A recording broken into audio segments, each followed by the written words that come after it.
Hey guys, tonight we slip off the road while the world is still blue-grey and the birds are just negotiating their first notes, following your nose to the sound every traveller learns to love, water chuckling over stones. The air smells like mint and wet earth, and your fingers already itch to be clean.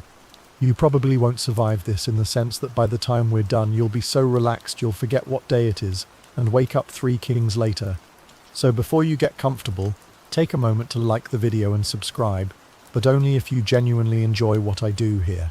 If you're listening, tell me where you are and what time it is. Our midnight map is my favourite thing. Now, dim the lights, maybe turn on a fan for that soft background hum, and let's ease into tonight's journey together. We'll start at the kind of stream every road quietly relies on. You duck from the rutted path into a tangle of willow and alder, following a cattle track that knows exactly where the bank eases down. Every road has its unofficial bathroom, and out here it's the shallow bend travellers share at dawn. Quick, quiet, no drama. You read the water the way a host reads a crowd. Fast current scolds, glassy eddies invite, and a scum line means not here unless you want to wear a green sweater. Where hooves churned the mud, you look for the harder shelf. A pale streak under the surface that promises footing kinder than a politician's promise. There's etiquette even in the middle of nowhere. You kneel downstream if someone is already filling a skin upstream, because nobody appreciates rosemary-flavoured armpit in their breakfast porridge. That custom is older than many flags. Medieval bylaws fined people for washing hides or laundry above the draw point at bridges, and set aside stones for rinsing a little below the intake. Mainstream fact delivered. Your inner municipal clerk nods. Keep the splashing small, keep the water moving, keep your humour ready for when a goose arrives and files a complaint. You unpack the simple kit ordinary wanderers have carried for ages, a thumb of soft soap if coin allows, or a sprig of soapwort if it doesn't. Crush the plant against a wet rag and it froths like a small miracle, saponins coaxing the road out of your skin. Quirky tidbit. Plenty of travellers used sand or powdered clay as a gentle scrub budget microdermabrasion with a creekside view. Work from face to neck to hands, saving feet for last because feet contain multitudes and at least one opinion you did not ask for. Rinse the rag between passes and let the current carry away the day before. If it's warm and you're alone, you wade to your knees where the current slows behind a fallen log, steadying yourself with a willow switch like a pilgrim's third leg. Tie your bundle high because foxes have a degree in opportunism and you would prefer not to finance their snack studies. Privacy here is timing, dawn is mercy. By noon washerwomen claim the stones, muleteers churn the shallows, and a shepherd might barge through with opinions and sheep in equal measure. You become efficient, partial wash now, fuller wash later, because roads respect schedules only when bribed with weather. The river is history's hotel amenity. A line of flat rocks shows where people kneel. A pair of worn steps might be a ford or the stump of an old footbridge. You learn to read leaves for upstream rain. Brown foam riding high means a storm paid early and left a tip. Where the stream braids, you follow the quietest braid. Moths choose the stillest light, and so do you. Second light joke. You rate this bathroom 5 stars for ambiance, -2 for towel service, +1 because nobody tried to sell you soap shaped like fruit. Hands remember what to do. Rag in, rag out, twist, release. If you're carrying oil instead of soap, rub a thin film on your skin and scrape gently with a sliver of wood or the rounded edge of a tin coin. A cousin to the Roman strigil and to tools used across East and South Asia, the oil lifts the varnish, the water persuades it to move on. Historians still argue whether ordinary travellers feared full immersion because of miasma beliefs or embraced quick cold plunges more than we assume. You take the middle path, which is to say the eddy, where caution and comfort have a cordial handshake. The willow path isn't just for cows, it's gossip. It tells you who else uses this bend. Broad mule prints, thin deer needles, a bare human heel with a comma-shaped scar. You leave only damp footprints. The sun edits away by mid-morning because you are a considerate paragraph. In some regions, people tie a white rag to a twig to signal occupied. In others, a walking staff laid across the path does the same. Old cautionary tales lurk at the edges, river spirits with an eye for careless travellers, so you drop a tiny thanks, a pin, a crumb of bread, or just a respectful glance upstream. Now for clothes triage. Underlayers get a quick swish and a hard twist, then ride your pack like pennants while you walk. In winter, you rinse only what you can steam dry near your body. Wisdom says misery that arrives later beats misery that starts now. A herder passes high on the bank and grunts a greeting. You return the universal traveller's smile that means, we both appreciate this river, may we both leave it better. Third joke, you consider inventing a cologne called Respectful Eddie, notes of mint, humility, and I waited my turn. By the time the sky goes from pewter to tin to shrugged off silver, you're a new version of yourself, still dusty at the edges, but calibrated for company. One more mainstream note hums through. In many valleys, stones were carved or painted to mark legal washing zones below the main intake, so even strangers could read the rules. Fines protected not just purity but fairness. You take that as your cue. Roll the rag like a scroll, tie it to your pack where the wind can take custody, press water through your hair, and let the cold teach your pulse to slow. The path receives you again, and you step back onto it a little brighter than you left. By mid-morning, the road fattens into ruts, then stones, then the soft triangle of a gate, and the comfortable bureaucracy of a town that has opinions about where water should be meted out. You tuck the memory of the respectful Eddie behind your ear like a sprig, and follow the flow of people toward the sound of splashing, and the smell that is not quite river, not quite kitchen, mineral, mossy, a little civic. Fountains are the town's heartbeat, and you listen for it the way you listened earlier for the shallows under the willow. Not just where water is, but who it belongs to and what it expects of you. Your first stop is the public fountain in the square, a tall stone column with spouts like brass geese, actual geese supervised from a strategic distance, unionized as always. A line coils under the shade, buckets at ankles like obedient dogs. You watch and decode before you act. There's a chipped plaque, a pitcher symbol means you can draw drinking water, a shirt with suds scratched out means no laundry, a little fish says, yes, clean your catch, but 2 streets over. Mainstream historical fact murmurs here. In many medieval and early modern towns, fountains fed by conduits or aqueducts were reserved strictly for potable water, with fines for washing clothes or animals at the source. The town needs you hydrated, not sudsy. There's a hierarchy in the queue, but it's polite. The oldest shoulders get a nod. The water carriers, aguaduatres with necks of iron and patience like the horizon, slide forward and back like a second tide. You keep your kit small. Cup, cloth, a thumb of soap wrapped in linen that smells faintly of last week. When your turn comes, you don't plant your face in the spout like a winter statue. You dip the cup, step aside, and pour over your hands, then your face, letting the cold pinch your skin awake. Joke 1. You rate this wash 3 stars for pressure, 5 for temperature, -1 because the soap dispenser appears to be imaginary and also medieval. The fountain skin tells stories, a smooth lip from centuries of cups, green lace where splashes always dry with a flourish, a chipped step where a mule lost patience and a farrier lost a good swear he couldn't use in front of a saint's niche. On feast days, you're told, this very conduit might run briefly with wine, quirky tidbit, but true enough in some cities celebrating big wins. Today it is honest water and a slice of civic order. A beadle's staff rests against the colonnade like punctuation, reminding you that the rules here are as visible as the sunlight. A washerwoman ignores the crossed-out shirt pictogram and gets 3 motherly frowns and 1 official throat-clearing. She lifts her bucket, shrugs and heads toward the lavoir beyond the walls. Not every drinkable drop is spouting in public. You spot a wellhead tucked by a churchyard, a squat cylinder with an iron hasp and a winch that speaks fluent squeak. Many town wells are locked at night and tended by wardens. The key lives with the sacristan, or the fountain keeper whose belt is a festival of little irons. You greet the boy minding it. Payment is a coin or a favor, and lean on the windlass while your bucket descends through cool air into darker cool. There's etiquette here too. No dipping greasy rags, no letting your fingers touch the mouth of the bucket, no letting your laugh carry too far because echoes belong to the well spirit, and also to Aunt Magda, who lives for acoustics and gossip. You top up your skin, splash your neck with the courtesy meant for both arteries and neighbors, and glance at the trough along the street. Long rectangular, made for animals but moonlighting as a mirror for travelers with humility.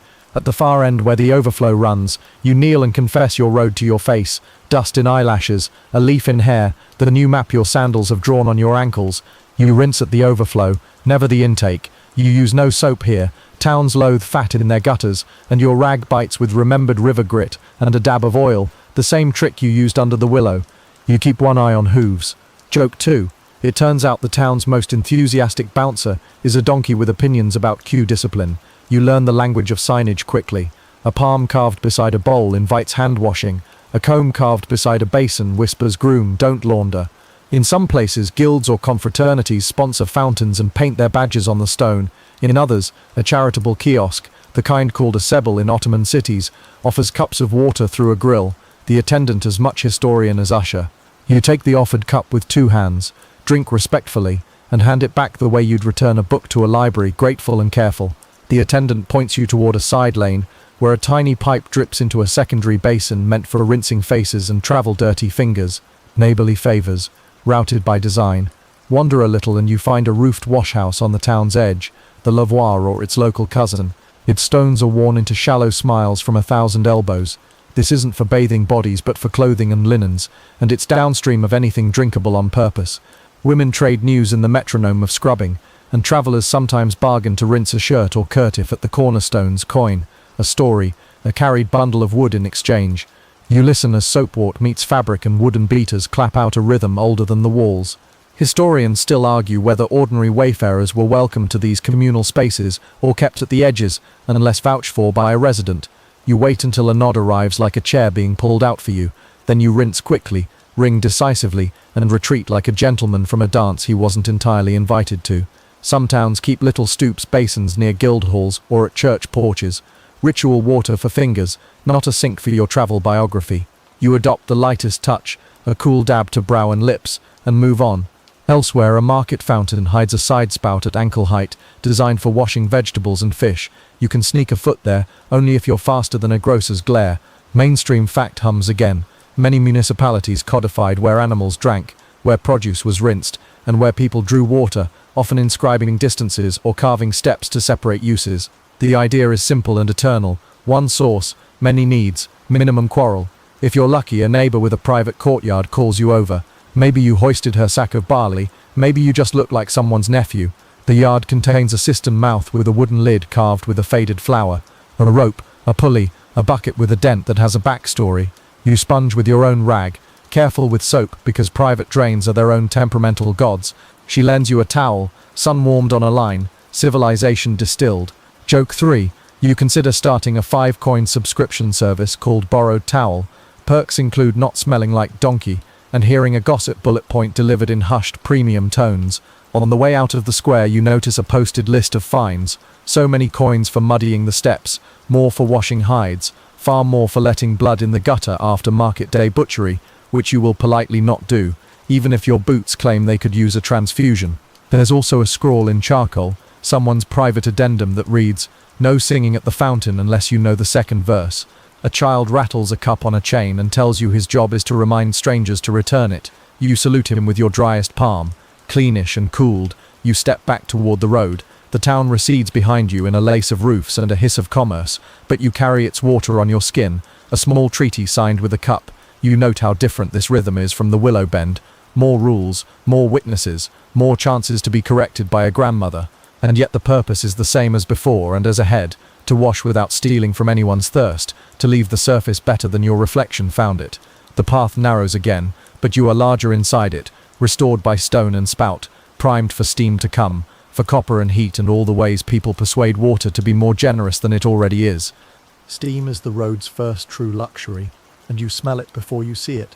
Resinous wood smoke, wet linen, a shy sweetness of soap that says an inn yard is close. You duck under a signboard where a painted boar pretends to be friendly and slip into the bustle behind the kitchen. The rules of town spouts were rigid, the rules of inns are negotiable. You angle for warmth with the oldest currencies, coin, courtesy, and the willingness to carry. Boil me a kettle and I'll stack your kindling, you offer, and the scullion judges your sincerity like a magistrate weighing feathers. A dented copper tub leans against a wall the colour of old bread. It's a portable little crescent that has washed a century of calves, boots, and occasionally people. You sweet-talk it away from its usual life and into yours for an hour. Everything depends on the fireman.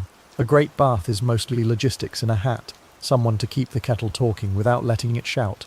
The stoker lifts the lid and steam unfurls, smelling faintly of pitch from the barrel wood. You test the water with 2 fingers because you enjoy having skin. The innkeep names a price per kettle, and you immediately see why travellers of modest means perfected the art of the partial bath. Hair and shoulders first, then a ladle down the spine, then feet elevated on a brick like a visiting dignitary. Joke 1. You consider leaving a 5-star review titled, "Water, confirmed wet, would bathe again." Inside the common room there's another option if coin stretches, an honest-to-goodness bathroom, a stall curtained by thick linen patched with stories.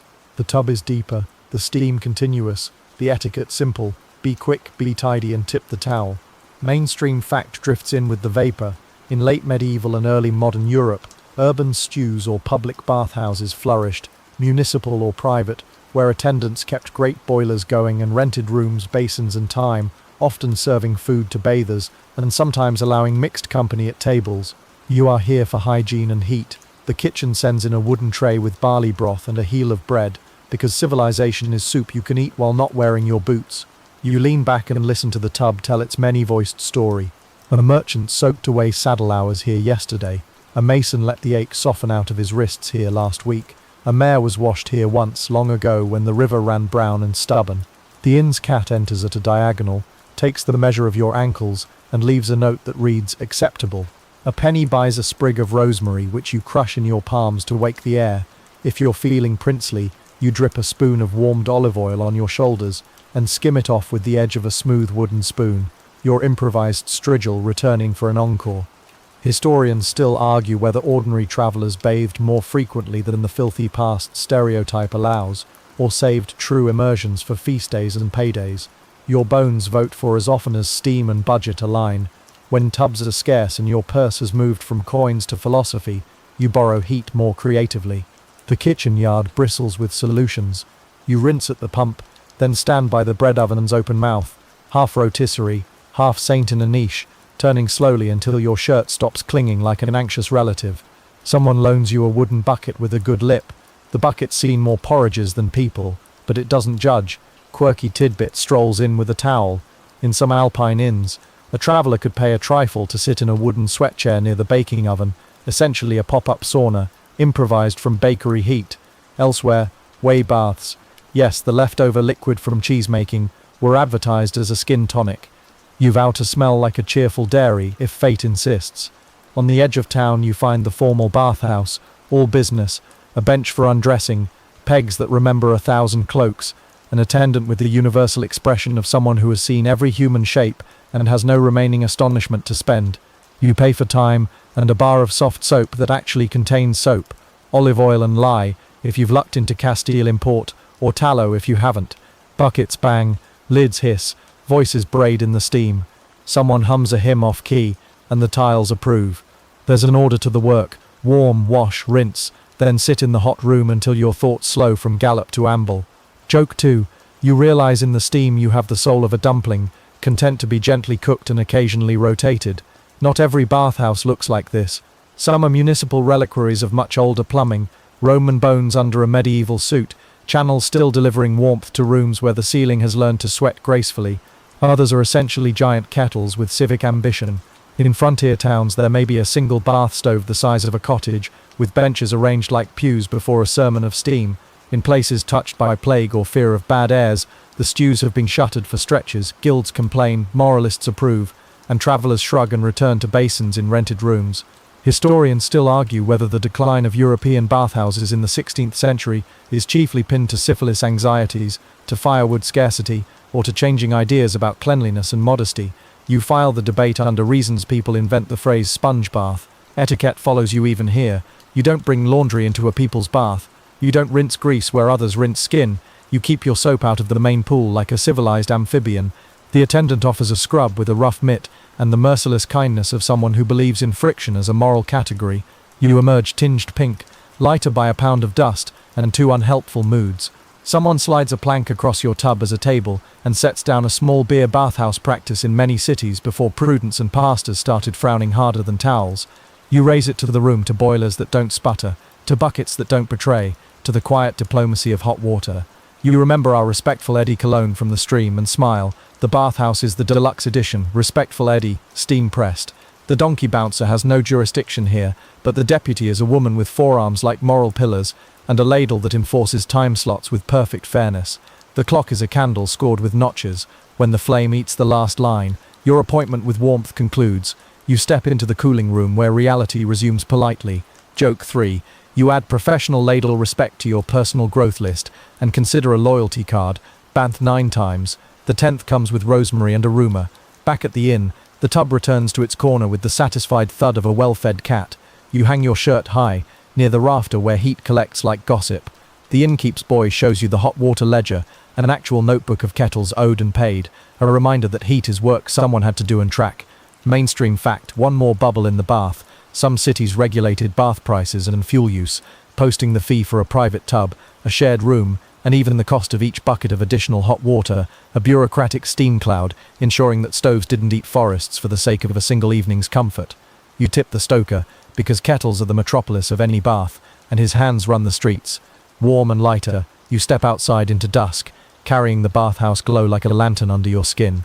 The road will steal it by morning, as roads do, but you know the ritual now. Ask nicely, lift, pour, boil, wait, and in the waiting, breathe. Borrowed tubs, borrowed heat, borrowed towels, everything temporary, everything enough. And when none of that is on offer, you still have the kitchen pump, the oven's breath, and the memory of the stream under Willow, the first lesson in washing that costs only patience and a good sense of where the current turns, kind. Between towns, the road remembers it was sky first and path second, and you learn to wash with whatever the sky is willing to lend. A line of cloud drifts like a barmaid carrying the world's biggest pitcher. You tilt your hat brim, your cloak edge, even the lid of your cookpot to catch the first spill. Roof runoff is a traveller's secret. Stand under thatch eaves where beads drum steady. Keep your mouth closed unless you enjoy fern-flavoured tea, and let the rain comb your hair for free. You soap only after the downpour steadies. Thin rain is a gossip, telling everyone your business and not rinsing a word of it away. Joke 1. You award today's weather 4 stars for pressure, -1 for the surprise twig in your ear. When there's no rain, there's dew, and dew is patient to those who rise before geese have organised their morning union meeting. You drag a clean linen square across meadow grass, twist it out into your cup, and repeat until you have enough to baptize a face, wrists and neck. Dew washing turns you into a gentle machine. The cloth goes silver, your pulse goes quiet, and the daisies forgive your intrusion because you apologize correctly. In sandy country, grit and a few drops of oil are a fine stand-in for soap. Rub, scrape with a smooth stick, wipe, and the road lets go one layer at a time. Mainstream fact. Wood ash mixed with water makes a weak lye. Many wayfarers knew to swirl a little through a pot for greasy dishes or, very cautiously, whisk it into a soapy rinse for hair or hands. Minding that too much turns squeaky clean into simply squeaked. Wind is a wash too. Hang your shirt while you walk. The breeze edits the sentence of your day until the comma of sweat becomes a full stop. If you must keep the shirt on, society is fussy like that. Tuck a fresh scrap of linen under your arms and swap it at noon. Clean linen was the pre-modern deodorant aisle. Historians still argue whether medieval cleanliness prized frequent washing with water or the ritual of changing and rubbing fine linen to pull oils from skin. Either way, a spare shirt is a portable good mood. You dust your feet with a pinch of powdered clay to keep them from becoming a tragic opera in 5 acts. All of them blister. Smell gets its own playbook. A traveller's herb bundle isn't pretense, it's strategy that makes your own company friendlier. Tuck rosemary, mint or crushed bay into your cap band, slip a bit of lavender into your collar, rub a lemon peel when trade or luck brings one, along wrists and hair. Quirky tidbit. Some pilgrims in the 17th and 18th centuries carried tiny vinaigrettes, little boxes with sponges soaked in aromatic vinegar. Earlier cousins were pomanders, citrus studded with cloves, swinging from belts like cheerful planets of good intentions. You are a simpler economy, a sprig, a peel, a breath over a steaming cup to coax the kitchen's ghosts into your scarf. Joke 2. You consider marketing Respectful Eddy travel size, rain edition, notes of juniper smoke, wet linen and faint optimism. Storm baths teach humility and timing. On hot afternoons you hear thunder write a letter that begins Dear Dust, and you step from the road to a hedgerow and let the sky curtsy into your bowl. The first flush carries roof bird opinions you don't need. The second gives you a decent rinse. The third is almost elegant. You soap fast, you rinse faster, you whirl your shirt like a flag of truce at the wind, and you are clean enough to sleep near yourself again. If lightning counts seconds too close for comfort, you retreat to the lee of a barn and wash just your hands, face and the square mile of neck that collects the day's autobiography. The donkey bouncer from town is nowhere to glare at your technique. The hedge provides only a rustling evaluation that translates as adequate. Cold seasons insist on different arithmetic. Snow is a stern laundress, but a fair one. Rub handfuls over woolens to quiet their smells. Scour your boots. Numb your fingers into temporary saints. Ice is better as a mirror than as a bath. It tells you when your hat has committed crimes against geometry. You warm a little water in your tin cup, add a drop of oil, and perform the world's smallest spa on your face. A hearthless camp still offers smoke. Pass your cloak over a juniper or spruce fire, and the resin threads into the fabric, shouldering out yesterday's barn. Mainstream fact tucked into the embers. Across the far north and highlands, people smoke bathed garments, and even rooms with juniper, birch or straw, a practice thought to sweeten air and discourage pests long before anyone could name the chemistry. Your mouth has miles to keep, so you tend it like an instrument you plan to play for a very long time. A twig becomes a brush, chew the end into bristles. If you're within the Islamic world or its well-traveled neighbors, a miswak stick from the arak tree is prized for exactly this. A portable dental kit with its own peppermintish sermon, a dab of salt or ash, a rinse with water or watered wine, and your smile stops sounding like gravel. Historians still argue whether early travelers carried dedicated tooth powders or improvised entirely from kitchen and camp, but surviving receipts for sage and salt mixtures suggest both thrift and care rode in the same pouch. Dust gets under nails, opinions get under nails, life gets under nails. You keep a small sliver of bone or horn to clean them, and the world looks the better for it. For hands blackened with tar, pitch, or the merciless generosity of cart grease, there's the baker's trick. Rub a scrap of warm crumb into your palms. The starch lifts the oil, then rinse with a cup of leftover boiling water from someone's tea. Quirky tidbit too if you're keeping score. Sailors swore by fine sand and lamp oil as hand cleaner, followed by a scrape with a blunt knife. You adapt politely with less knife and more patience. Joke 3. You ponder opening a roadside kiosk called Handsome Hands. Slogan: we remove yesterday from today. Religion draws lines that become roads. When there's no water, clean earth becomes permission. Tayammum, the dry ablution of Islam, is performed with dust or stone when water is absent or harmful. The gesture is modest and precise. Touch, touch, wipe, wipe. Purity measured in intention as much as in droplets. You don't mimic rites you don't own, but you understand the traveler's ache they answer, to feel reset before prayer, meal or sleep. Mainstream note: Jewish travelers seek mikveh where possible. In its absence, a river or lake meets the need, with rules of modesty and sequence guiding the body back to readiness. Even when you are outside these traditions, you travel among them, and the road teaches you to be small and respectful when other people's waters are doing more than rinsing dust. At camp you stage a tiny opera of order, dirty in one pouch, clean in another, the rag hung high where night breezes patrol. You lay your socks by the fire's shoulder, never its mouth, and anoint battered feet with a smear of rendered fat or oil, more barrier than scent. Lice a democracy with teeth. The counterinsurgency is heat, combs and patience. You sew a dark thread through your collar as a superstition and a deterrent. Whether it works, the thread at least reminds you to notice. Historians still argue whether common wayfarers were chronically crawling or only sometimes unlucky. What everyone agrees on is the value of sunlight, linen boiled white, then spread on grass to bleach beneath a noon that minds its business and yours. Night returns you to the listening posture you've been practicing since the stream. If rain comes, you set out bowls like pews. If it doesn't, you sip sparingly from your skin and promise tomorrow's path you'll be kinder to your thirst. You sit in your dry shirt that no longer smells like a negotiation, and you smile at the memory of the bathhouses ladle marshal and the town's donkey bouncer, guardian spirits of water, one with a badge, one with hooves. Your private cologne line expands, respectful Eddie now in campfire linen, storm courtyard and juniper apology. It turns out you can feel not just cleaner but newly legible to yourself, with so little dew coaxed from grass, smoke coaxed from twigs, patience coaxed from breath. You hit the kind of city where domes cup heat like careful hands and alleys exhale warm, damp breath. And you follow that breath to where washing stops being a private chore and becomes a shared ceremony. The door of the hammam has the confidence of a bakery. It knows you're coming back even if you don't know it yet. Inside, the air is citrus and steam. Marble gleams like moonlight that learnt to sweat. The echo is polite enough to return your footsteps with interest but not gossip. An attendant towel slung like a sash of office points you along the sequence that bathers across the Mediterranean have known for centuries. Warm room to teach your skin manners, hot room to persuade your bones to become verbs, cool room to remind your plans who's in charge. There's a grammar to the heat. You sit on the warm bench until your thoughts unclench, a bucket of water bells against marble. The KC mitt rasps the day into curls the colour of yesterday, and then the attendant sluices you, clean with the grace of a punctuation mark that knows exactly when to end a sentence. Mainstream fact: no steam required. In many Ottoman towns, hammams were maintained by religious endowments, waqf, so the prophets kept fountains, schools or soup kitchens running. The bath was infrastructure as much as indulgence.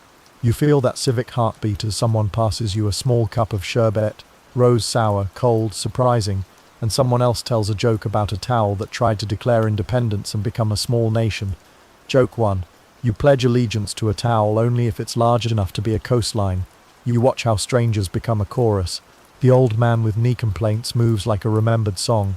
The porter from the spice lane laughs as though pepper has decided to be a personality trait. The apprentice barber carries a brass bowl like a moon and a razor like a signature. He isn't allowed to sign yet. Historians still argue whether the hammam came down more directly from Roman Thermae, or from older regional bath customs stitched together under new roofs. What you know is simpler. Hot water is diplomacy. It negotiates with dust, temper, and loneliness until all three accept reduced terms. From steam you move to stillness, a courtyard where a small mikveh sits behind an unremarkable door, the kind you'd miss if you didn't learn to read quiet. Here, washing is not about sweat but status, the kind measured between you and the holy, not you and your shirt. The steps descend into gathered living water, a flow fed by a spring or careful conduit. You see the care in every tile, in the privacy that is not secrecy, in the basket of linens waiting like faithful promises. Mainstream note: a kosher mikveh requires specific conditions, traditionally a minimum measure of water collected in prescribed ways, and Jewish communities kept them even when it cost dearly. Because cleanliness here is covenant, you keep your jokes folded away, and your shoes waiting at the brink like patient dogs. The only sound you make is the sound of your own breath remembering to be small. Later, the river gets louder as if to balance the hush. You walk down steps that turn into steps that become a ghat, the wide stone shoulders of a sacred bank where dawn teaches choreography to thousands. Women knot their saris with a tug that means mind your business, river. Men cup water to brow, chest and shoulders with a rhythm older than most empires, and a priest lets the day know it's begun with a flame that turns the surface to a mirror, and the mirror to a promise. The crowd makes a kind of weather tidal, organized, gentle until it must be firm, and you find your pace within it, feet steady on slime-slick stone, mind steady on the thought that water remembers more than you do. Quirky tidbit: a boatman sells you a little leaf bowl filled with marigolds and a thumb of ghee. You light the wick and send it out like a polite wish with good posture. Joke 2: your wish is that your offering doesn't outrun you and win the race to enlightenment by 3 boat lengths. Festival days magnify everything. A fair springs up beside the steps, brass pots glitter like a chorus line, sweets stick your fingers to the present moment, pilgrims trade stories as casually as recipes. Mainstream fact again in the raw: the great mass bathing festivals, Kumbh Melas rotating among river cities, draw millions under dates fixed by astrological calculation, and the management of water, food, safety and ritual becomes a choreography so exacting it feels like a miracle with a spreadsheet. Historians still argue whether the modern scale of such gatherings descends in a straight line from medieval precedents, or swelled under railway timetables and print culture. You stand midstream in the debate and let both currents tug you without toppling you over. Between domes and ghats you meet other waters, other rules. A monastery on the pilgrim road takes you in at dusk before bread. A brother kneels with a basin and washes your feet, drying them on linen that smells like sun, and a discipline you didn't know you missed. A painted board quotes a saint on humility, and a practical notice under it quotes the cook on not dripping on the floor. Mainstream murmuring: monasteries and hospices kept lavatoria, stone basins around cloisters, where hands were washed before meals, and the poor were sometimes bathed on specific days as alms. In many places, Maundy Thursday foot washing was both ritual and service. You remember the donkey bouncer from the town trough and the ladle marshal from the bathhouse and think, yes, these are all one office under different uniforms, guardians of water and the manners that keep it kind. There are holy wells on the edges of fields, ringed with coins hammered by hopes and crutches left behind by grateful ankles. There are Shinto ablution basins at shrine gates, chozuya, where you guide water from bamboo ladles over hands and mouth to learn courtesy as you pass from road to sacred precinct, a light touch that teaches your skin how to behave among spirits and cedar. There are desert ziyarats where a cup is drawn with a prayer and a gratitude that feels like the only honest currency under the sun. Quirky tidbit too: in some towns guilds maintained public taps that never closed, tapping charity water from a conduit through a lion's mouth or a duck's because someone had a sense of humor with their stonework. Joke 3: you feel judged by the duck and resolve to upgrade your quack complaint compliance. Day slides toward a soft apricot evening, and you realize the through line that has carried you from the willow bend to the fountain to the tub to the storm and into these waters where washing and worship braid together. Everywhere someone set rules so the next person could drink, could bathe, could belong. Everywhere a stranger became a neighbor for 10 minutes and a story for much longer. Historians still argue whether ordinary people carried a steady ritual understanding of washing across regions or simply learned local manners by watching. You know what you've learned, read the signs, watch the elders, offer your place in the queue and say thank you out loud even if you aim it at the floor. And if a towel ever tries to secede again, you will name it after the river that refuses to keep anyone's shape for long. You climb the last steps from the ghat, skin evaporating into the evening like steam with plans. The city hums behind you, the domes glow like embers under a lid, and your pack is a little lighter because today you carried less dust and more permission. Respectful Eddie Cologne adds a final limited edition festival dawn, notes of brass, sandalwood, and the faintest laughter of strangers who washed beside you and wished you well. So now let it all slow, the way a kettle quiets when the ladle rests, the way a river widens and forgets to hurry for a few forgiving bends.